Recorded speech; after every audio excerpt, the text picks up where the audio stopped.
আজিগর মেডিকেলে যা ঘটেছে তা জঘন্য অপরাধ। কুচক্র রাজ চলছে, মানুষের রাগ চাপা ক্ষোভ ফেটে পড়েছে। তৃণমূলের সাংসদ পদ থেকে ইস্তফা দিয়ে হাফ ছেড়ে বেঁচেছি ঠিকই, তবে এখন বুঝেছি আমার যাওয়াই উচিত ছিল না। বিস্ফোরক তৃণমূলের পদত্যাগী সাংসদ জহর সরকার। বাংলা থেকে এই কুচক্র রাজের বিরুদ্ধে সাফাই আন্দোলন শুরু হোক। প্রেসিডেন্সি বিশ্ববিদ্যালয়ের গণ কনভেনশন থেকে আহ্বান জহর সরকারের। नीरा सफेद तुरंत खुले, भरपूर झाग दे और इसकी स्मार्ट साइंस दे स्मार्ट केयर और फ्रेशनेस। मेरी चॉइस मेरा सफेद। তোমরা তো জানো আমি কেন ছেড়েছি, হাফ ছেড়ে বেঁচেছি। আমার প্রথমে যাওয়াই উচিত ছিল না, সেটাও বুঝেছি। কিন্তু তখন 2021-এ এমন একটা আবহাওয়া ছিল যারা সবাই বিজেপি বিরোধী শক্তি এক হয়ে গিয়েছিল। রাজ্যসভায় যে জন্য পাঠিয়েছিল কথাবার্তা বলতে পেরেছি, বাংলার ইস্যু তুলতে পেরেছি, অনেক অন্য কিছু বলতে পেরেছি, সেই জন্য আর ওই নিয়ে চিন্তা করছি না। এটাকে রাজনৈতিক রং দেওয়া ঠিক হবে না। জিনিসটা বোঝার চেষ্টা করুন।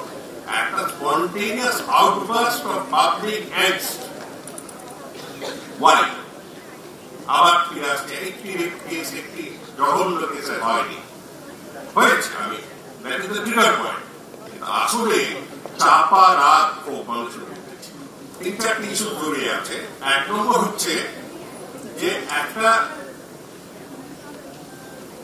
আমাদের সামাজিক আর্থিক রাজনৈতিক দুনিয়াতে দেখতে পাচ্ছি একটা কুচক্রের রাজ চলছে। এক গাদা কয়েকটি ঘটনা হচ্ছে, আমি যেটা আমার চিঠিতে দিতে হচ্ছি, যে রাতারাতি বড় লোক হয়ে যাচ্ছে, রাতারাতি তারা দাদাগিরি করছে, ইত্যাদি ইত্যাদি। এখন আমাকে তখন তারা অনেকে প্রশ্ন করলো, এ আগে কি হয়নি? আমি বলছি আগেও হয়েছে, কিন্তু এমন একটা পর্যায়ে চলে গেছে যেখানে মানুষের সহ্য শক্তির বাইরে চলে যাচ্ছে।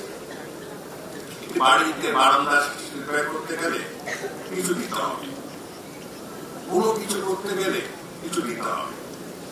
চারিদিকে আমি সিন্ডিকেট মিন্ডিকেট করতে জানি না, কিন্তু আমি জানি, শুনেছি যে এমন একটা পুরাজ চলছে অনেক জায়গায় যেখানে তার একটা ভর্তি। এই যে জনাক্রোশকে দেখে যদি মানুষ শেখে, এটি আমাদের সবচেয়ে বড় লাভ। এই কেস থেকে যতগুলো গরজ বেরোবে, গরজ ভক্তি, আমি বলছি প্রশাসক হিসেবে বাচ্চাদের কথা বলেছি, আর জানি কোনটা কোনটা কোনটা ভালো ব্যাট, কোনটা বাজে ব্যাট, কোনটা ভালো বল, কোনটা বুঝি। এবং আমি চেয়েছিলাম, যেটা আমি দিকে পরে আমি এক মাস করে বলছি, আপনি একটু হাত বাড়ান, আগে নামিয়ে পড়তেন। আমি না, আমি তখন উঠিয়েছিলাম সরকার থেকে, তখন এখানে ইচ্ছে ঝাঁপিয়ে করে পুরো নিতে না, কি করছেন এটা মিটিয়ে নিন। সারা ভারতবর্ষে কাজ করেছি। এই যেভাবে পলিটিক্যাল ক্লাস, তার সাথে কিছু কুচক্র সারা ভারতবর্ষে আছে, তাতে কিছু যায় আসে না। আমার রাজ্য বাংলা, এখান থেকে আমি পরিষ্কার সাফাই আন্দোলন শুরু করি, এখান থেকে